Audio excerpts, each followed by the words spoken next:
Sebelumnya, Assalamualaikum warahmatullahi wabarakatuh. Waalaikumsalam Waalaikumsalam warahmatullahi warahmatullahi. wabarakatuh.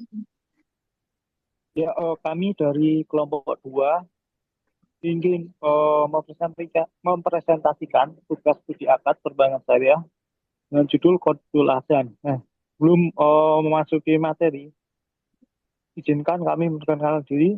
Untuk saya sendiri yaitu Ageng Lam, dan ada kelompok yang lain yaitu Anissa, Ika, Okta, sama Inasa. Nah, untuk yang slide pertama yaitu akan dijelaskan oleh rekan saya. Silakan. Jadi untuk pengertian akad Qardul Hasan, yaitu Qardul Hasan berasal dari bahasa Arab, di mana qard itu berarti pinjaman dan Hasan itu berarti baik atau tanpa ketidakseimbangan. Jadi secara harfiah itu Qardul Hasan dapat diartikan sebagai pinjaman yang baik, yaitu pinjaman yang diberikan dengan niat untuk membantu orang lain tanpa mengharapkan ketidakseimbangan atau keuntungan finansial. Dan dalam konteks perbankan syariah ini, akad Qardul Hasan digunakan untuk memberikan bantuan kepada individu atau kelompok yang membutuhkan, seperti untuk pendidikan, kesehatan, atau usaha kecil. Jadi tujuan dari akad Qardul Hasan ini untuk membantu nasabah yang membutuhkan, seperti untuk kebutuhan darurat atau untuk membantu usaha kecil. Bank Syariah ini biasanya memberikan Qardul Hasan sebagai bentuk kepedulian sosial dan untuk meningkatkan kesejahteraan masyarakat. Dan dalam Qardul Hasan ini, Bank Syariah tidak boleh meminta imbalan atau keuntungan dari nasabah, sehingga akad Qardul Hasan ini murni bersifat sosial dan berbasis kasih sayang sesama masyarakat. Yang selanjutnya,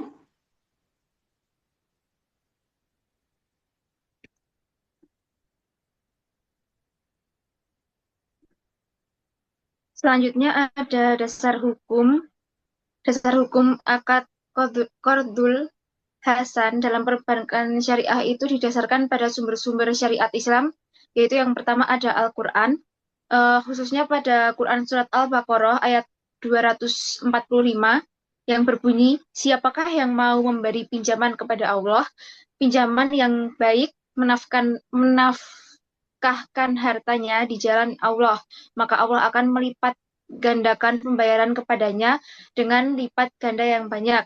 Terus juga ada di Quran Surat Al-Hadid ayat 11 yang berbunyi, barang siapa meminjamkan kepada Allah dengan pinjaman yang baik, maka Allah akan mengembalikannya berlipat ganda untuknya dan baginya pahala yang mulia. Yang kedua itu ada terdapat hadis-hadis yang menganjurkan tolong-menolong dalam kebaikan dan memberi pinjaman tanpa mengambil manfaat tambahan dari pinjaman tersebut. Selanjutnya ada ijma ulama. Para ulama itu sepakat bahwa akad Qardul Hasan adalah akad yang sah dan diperbolehkan dalam Islam dengan tujuan utama sosial dan tolong-menolong atau ta'awun. Selanjutnya yang terakhir itu ada fatwa dan regulasi. Di Indonesia itu terdapat fatwa di SN MUI nomor 19 garis miring di SN MUI garis miring 4 garis miring 2001 tentang Al-Qard. Fatwa ini menjadi rujukan utama dalam praktik Qardul Hasan di lembaga keuangan syariah termasuk perbankan syariah di Indonesia. Selanjutnya ada peraturan Bank Indonesia PBI nomor 7 garis miring 46 garis miring PBI garis miring 2025 yang mengatur tentang produk-produk syariah termasuk akad Qardul Hasan sebagai salah satu bentuk pembiayaan sosial yang diperbolehkan di perbankan syariah. Next.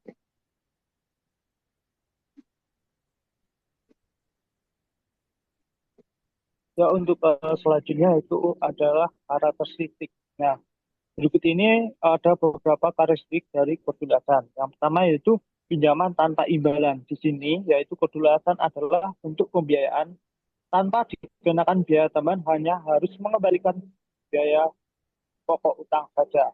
Nah, untuk yang selanjutnya yaitu adalah eh, berdasarkan prinsip syariah di sini yaitu kedulasan yaitu sesuai dengan hukum Islam dan tidak mengandung unsur riba. Untuk selanjutnya yaitu untuk sumber dana dari infak dan sedekah. Nah, sumber dari dana eh, ini yaitu berasal dari infak dan sedekah yang diberikan oleh individu maupun lembaga, nah, yang memiliki harta lebih. Untuk selanjutnya yaitu bersifat sosial dan kemanusiaan. Nah, di sini yaitu kodulasan bertujuan untuk membantu individu atau kelompok masyarakat yang membutuhkan, terutama mereka yang tidak memiliki kemampuan finansial yang memadai. Selanjutnya, selanjutnya Mbak. Nah, selanjutnya yaitu tidak ada jaminan yang diperlukan. Di sini kodulasan tidak memerlukan jaminan sebagai syarat pembiayaan. Selanjutnya, waktu dan cara pelunasan yang fleksibel. Nah, di sini yaitu untuk pelunasan pinjaman dapat disesuaikan berdasarkan kesepakatan antara pemberi dan peminjam. Nah, selanjutnya tidak menguntungkan secara komersial. Di sini yaitu kodulasan bukanlah untuk pembiayaan yang bertujuan untuk mencari keuntungan. Yang selanjutnya yaitu memiliki misi sosial, yaitu kodulasan memiliki misi sosial yang kuat yang dapat meningkatkan citra dan loyalitas masyarakat terhadap bank syariah. Yang selanjutnya yaitu selanjutnya Mbak, selanjutnya yang selanjutnya itu berlandaskan hukum Islam. Di sini kodulasan didukung oleh Al-Quran, Al-Hadis, dan ijma ulama yang tadi sudah dijelaskan oleh Mbak Anissa. Nah, yang selanjutnya yaitu bersifat bergulir, yaitu dana kodulasan harus dikembalikan agar dapat dipinjamkan kembali kepada masyarakat lain yang membutuhkan, sehingga menciptakan efek yang dapat meningkatkan kesejahteraan masyarakat. Nah, yang selanjutnya itu mempromosikan kepedulian sosial. Nah, kodulasan ini juga mendorong kepedulian sosial dan mengajak masyarakat untuk saling membantu serta peduli terhadap sesama.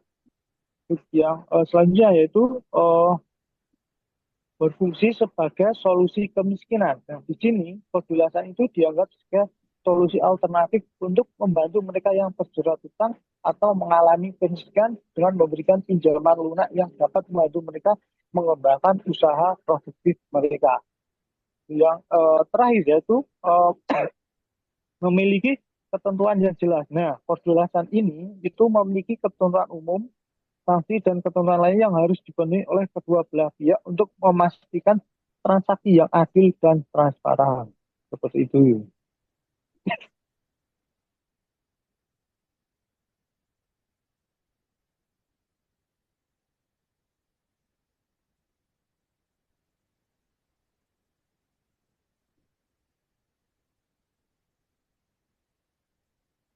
Eh, Sekarang slide yang akan dijelaskan Mbak Dwi tentang implementasi Qardul Hasan. Silakan Mbak Dwi. Selanjutnya itu implementasi Qardul Hasan. Yang pertama, implementasi akad Qardul Hasan di perbankan syariah merupakan wujud nyata dari fungsi sosial lembaga keuangan Islam. Akad ini dijalankan melalui penyaluran dana sosial seperti zakat, infak, dan sedekah kepada masyarakat dalam bentuk pinjaman tanpa bunga. Praktiknya mencakup bentuk dana talangan haji, kemudian ada pembiayaan usaha kecil dan kerjasama dengan Basnas dalam zakat produktif. Dengan dasar hukum dari fatwa DSN MUI dan regulasi Bank Indonesia, akad ini mempertegas perbedaan bank syariah dengan konvensional, yakni menempatkan kepentingan sosial dan kemanusiaan di era orientasi keuntungan semata. Itu teman-teman.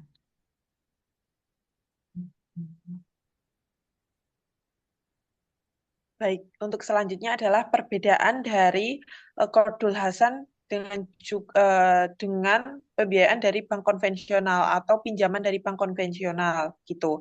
Nah, yang pertama itu ada Qardul Hasan merupakan pinjaman tanpa bunga yang bersifat sosial dan yang diberikan oleh bank syariah untuk membantu nasabah tanpa tujuan mencari keuntungan.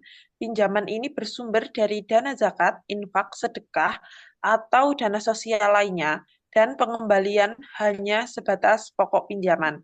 Namun, sedangkan pinjaman dari bank konvensional bersifat komersial dan mengenakan bunga sebagai bentuk keuntungan bank dan sumber dananya berasal dari pihak ketiga atau modal bank yang disalurkan dengan kewajiban pengembalian pokok beserta bunga. Jadi, dari apa yang sudah saya bacakan dari yang tertera dari slide, bahwa tujuan dari Qardul Hasan dan juga peminjaman dari bank konvensional itu terletak dari pertama aspek tujuan. Kalau Qardul Hasan itu untuk sosial, tolong menolong, bukan untuk mencari keuntungan semata. Namun untuk pembiayaan konvensional itu tujuannya adalah komersial atau mencari keuntungan dengan bunga yang fluktuatif gitu dan biaya yang lainnya yang itu akan dibebankan oleh nasabah. Selanjutnya ada imbal hasil. Kalau imbal hasil atau bunganya itu kalau dari Qardul Hasan adalah 0% karena tadi tujuannya adalah sosial atau tolong menolong, dan kalau di konvensional ada bunga. Untuk sumber dananya jelas sudah berbeda. Kalau dari Qardul Hasan itu sumber dananya dari dana sosial seperti zakat, infak, sedekah, hibah, dan CSR. Sedangkan kalau untuk pembiayaan bank konvensional itu dari penghimpunan dana nasabah atau dari modal bank yang kemudian akan disalurkan melalui bentuk peminjaman begitu. Nah, Qardul Hasan ini menunjukkan bahwa sistem yang berorientasi pada keadilan, keadilan sosial maksud saya, dan menghindari eksploitasi ekonomi. Sebaliknya, kalau untuk bank konvensional itu cenderung menerapkan mekanisme pasar bebas di mana bunga tetap diberikan meskipun nasabah mengalami kerugian atau musibah. Nah, ini itu menimbulkan potensi ketimpangan sosial terutama bagi masyarakat yang rentan gitu. Nah, Qardul Hasan ini lebih sesuai juga untuk pemberdayaan ekonomi mikro atau seperti UMKM. Pelunasan biaya pendidikan, terus atau modal awal usaha kecil itu juga cocok digunakan Qardul Hasan gitu. Nah, sementara pembiayaan konvensional itu karena berbasis bunga seringkali menjadi beban berat bagi kelompok tersebut dan bisa menjerumuskan pada siklus utang berkepanjangan. Begitu. Terima kasih. Nah, mungkin itu yang bisa kami sampaikan dari kelompok kami. Kurang lebihnya kami mohon maaf. Saya kembalikan ke Mas Ageng. Ya, terima kasih untuk teman-teman yang lain. Mungkin itu saja yang bisa kelompok kami sampaikan. Jika ada kurang lebihnya, kami mohon maaf sebesar-besarnya. Sekian dari kami. Wassalamualaikum warahmatullahi wabarakatuh. Waalaikumsalam. Waalaikumsalam warahmatullahi wabarakatuh.